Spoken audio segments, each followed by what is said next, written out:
Assalamualaikum warahmatullahi wabarakatuh. Sahabat HS, ketika akan membeli tanah atau berinvestasi atas sebidang tanah, hal pertama yang lazimnya diperhatikan adalah nilai jual objek pajak atau NJOP.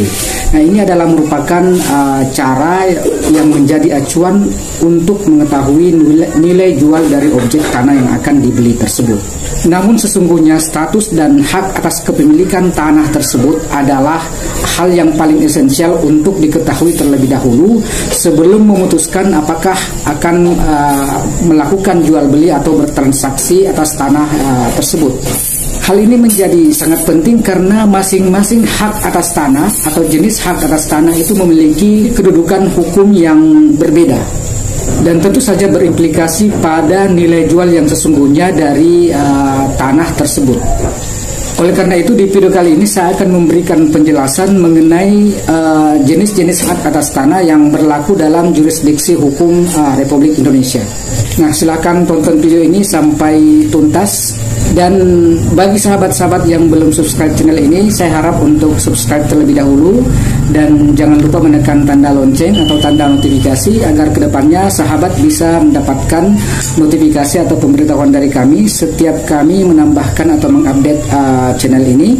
Dan jangan lupa pula untuk menekan tanda like dan share jika sahabat merasa bahwa konten yang kami hadirkan di channel ini dapat memberi manfaat kepada Anda dan orang lain. Baik, pertama yang penting untuk diketahui bahwa persoalan pertanahan di Indonesia itu diatur melalui Undang-Undang Nomor 5 Tahun 1960 tentang pokok-pokok agraria. Dan melalui undang-undang ini kemudian kita mengenal 4 jenis hak atas tanah di mana akan saya jelaskan pada video kali ini.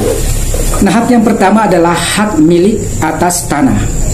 Nah, ini adalah jenis hak yang paling kuat dan paling tinggi di antara 3 jenis hak atas tanah yang lain.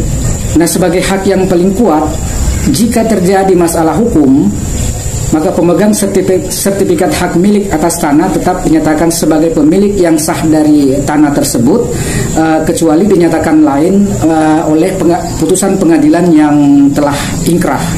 Kemudian sahabat, hak milik atas tanah hanya boleh dimiliki oleh warga negara Republik Indonesia atau WNI. Artinya warga negara asing sama sekali tidak boleh memiliki tanah di dalam yurisdiksi hukum Republik Indonesia. Sebagai jenis hak yang paling tinggi dan paling kuat, pemegang hak milik atas tanah itu dapat melakukan apa saja terhadap tanah yang menjadi miliknya, termasuk dalam hal ini menjual, mengalihkan kepada orang lain, menghibahkan atau mewariskan kepada ahli waris. Kemudian jenis hak atas tanah yang kedua adalah hak guna bangunan.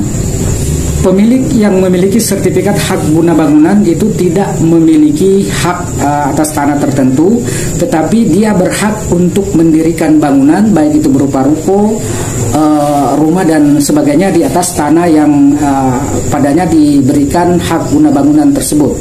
Kemudian karakteristik yang khas dari HGB tersebut adalah terkait dengan masa berlakunya.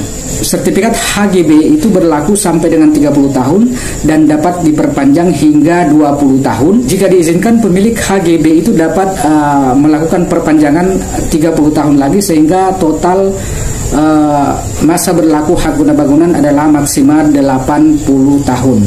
Kemudian baik WNI maupun WNA serta perusahaan berbadan hukum berdasarkan hukum Indonesia itu dapat diberikan HGB atas tanah tertentu. Kemudian jenis hak selanjutnya adalah hak guna usaha atau HGU.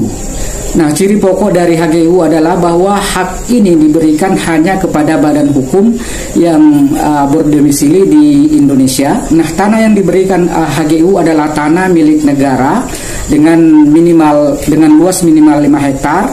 Kemudian jika luas melebihi 25 hektar, maka harus dikelola dengan investasi modal yang layak dengan teknik pengelolaan perusahaan yang baik. Dan terkait dengan batas waktu, HGU itu dibatasi sampai dengan 25 tahun saja. Jenis hak atas tanah yang terakhir adalah hak pakai. Nah, ini merupakan hak yang dimiliki oleh seseorang untuk menggunakan tanah milik negara atau tanah milik pribadi atau milik seseorang.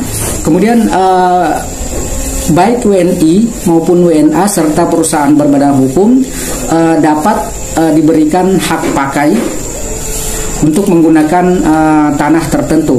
Kemudian terkait dengan jangka waktu, untuk tanah yang dimiliki oleh negara atau dikuasai oleh negara adalah maksimal 50 tahun, sementara tanah yang dimiliki oleh orang lain berdasarkan hak milik itu sampai dengan 30 tahun dan dapat diperpanjang berdasarkan akta pemberian hak pakai atas tanah. Nah, sahabat, demikian penjelasan dari masing-masing jenis hak atas tanah. Terima kasih telah menonton video ini dan tetap nantikan video-video kami selanjutnya.